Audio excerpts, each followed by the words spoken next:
to follow.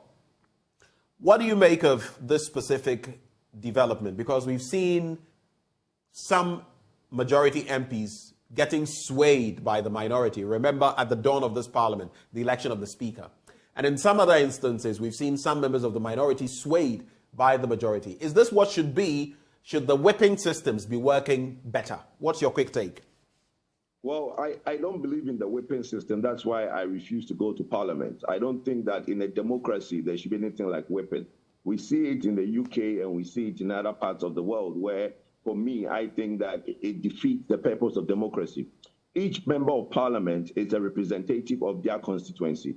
The right thing to do is for the member of parliament to take the view of their constituency and vote the view of their constituency in parliament. In Ghana, we don't have that. We have whenever, and the only time you hear the MP get up and say, you can't shut me down because I represent my constituency, is when they are in trouble or when they feel that they are being pushed against the wall.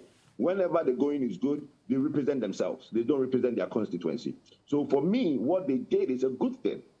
Look, governance is for all.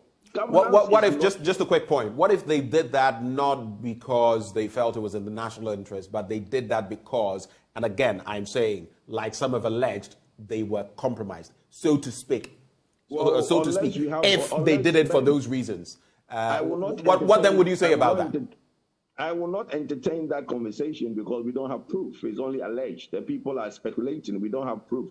Doesn't mean that we never get proof of these things. It's like the businessman who came. It's like the businessman who came and allegedly we knew that it happened. About it he supposedly gave money when the finance minister was in hot waters. We never got to know who this minister was. It was clear that the leadership of parliament knew exactly who this was. So I mean, this game we can play it all day. We can't impugn the integrity of the house that we have, the second chamber, which is the second arm of the legislature, which is the second arm of government that we have. We can't impugn the integrity of the members of that house with allegations, unfounded things like, oh, people were bribed to vote that way or this way. Look, there are members of parliament, if they know who took what, they should take them to the privilege committee.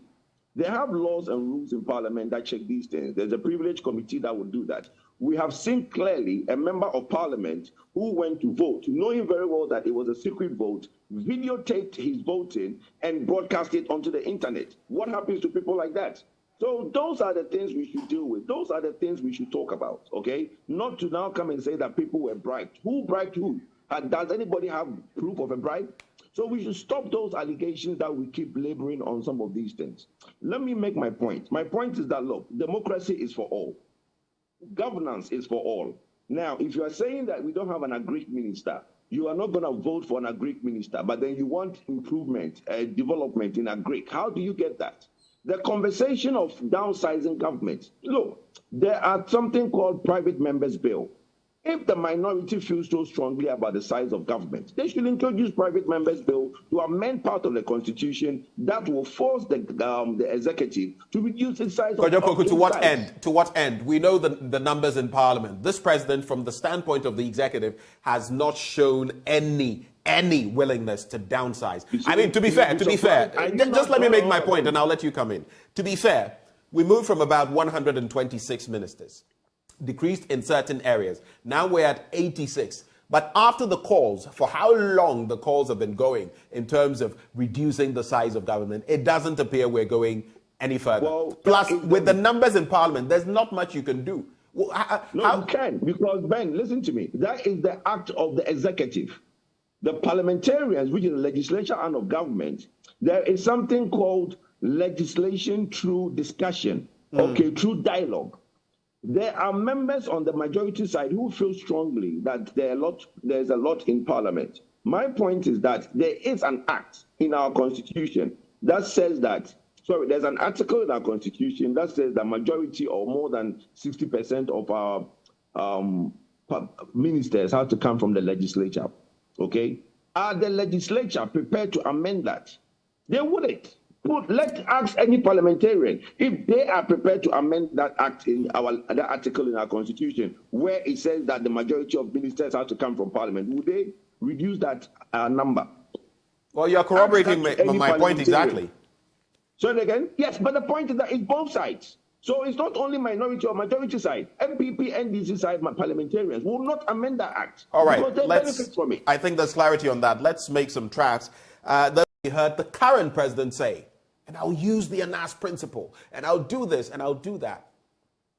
Anas principle, no. Atonsu. So, when you reflect on some of these, and by the way, the opinion I just shared is mine and mine alone. I believe it has fallen in water, like we usually say it. How would you reflect on this? Because I meet a lot of young people nowadays who say, you know what, this whole vote thing, I'm not going to waste my time, stand there, queue, vote for people who will come and do the exact opposite of what they say. What's your reflection on that? Well, and to add, Kwadwo, my apologies. How would you fight corruption so that you can also tell us what you would do? Okay, so I have always said that, you know, the current president, His Excellency Nana Addo Dankwa, for me, he's done very well. But the only area that I always fault him, and I think that I score him very low, is in the area of fighting corruption. The reason being that, look, he's a lawyer, and he has known the judiciary process and the court process and how slow it is in getting justice for the nation or releasing people if they are not guilty. And nothing has been done in that area of judicial reform, attorney general reform, and any of that likes. We know of cases that people that have been accused still in court after 6-7 years. There are cases in the rural areas, district areas, that are very small, minute amount and are dispensed with within weeks or months. Right now, we come where somebody has taken billions and billions of dollars, and the cases drag on and drag on and drag on. For me, this dispensation has not done well or has not done enough in corruption, as everybody points out. I, Kwadwo Poku, have always said that I have petitioned the special prosecutor on these meters. Okay, there were some meters, supposed meters that were imported by a company called LNR. Right, I remember. There was this group that was brought in by Safumafu and were paid $1 million to do some investigation. And that company did a very brilliant investigation, but for some reason, the report that they ended up with was shelved. When my institute did the release on the LNR metering ECG, this is something that goes into about $50-something million, right? Now, we now petitioned, the company gave us the report that they did that was shelved by the government.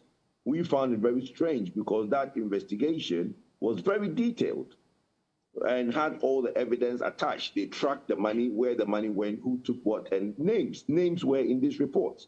So when we took that, we basically put a letter on top of it and petitioned the special prosecutor.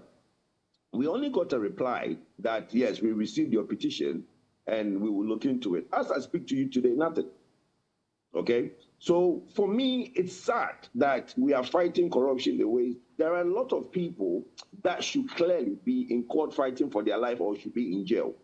And to your question, how would I fight it? I have put out there numerous of reforms that I would do.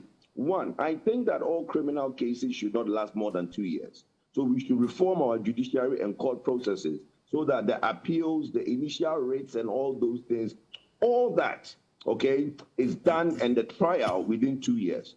Then you need to reform the Attorney General. The biggest problem in the courts is how our Attorney General is more like the civil service bureaucracy. So when somebody is writing to the Attorney General, he writes to the Attorney General himself.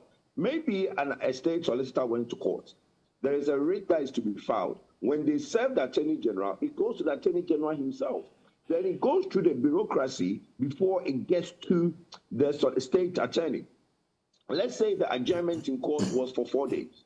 By the time the state attorney goes to court in 4 days, the writ that was served in the last adjournment has not gotten to him or her. Okay, so we need to reform the Attorney General. Thirdly, I will put an Attorney General lawyer or an attorney, state attorney in every ministry. The case where the Attorney General is one ministry and there are other government ministries, and whenever there is supposed to be a court case involving other ministries, there is now a request for information back and forth from other ministries and Attorney General. That causes a lot of delay.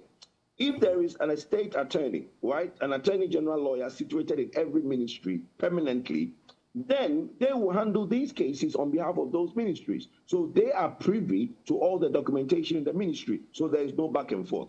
These are the things that will cut the time. Look, right. Ghanaians don't hate going to court. Ghanaians just don't like their time to be wasted. And currently, our cases, when you take a case to court, nobody wants to go through.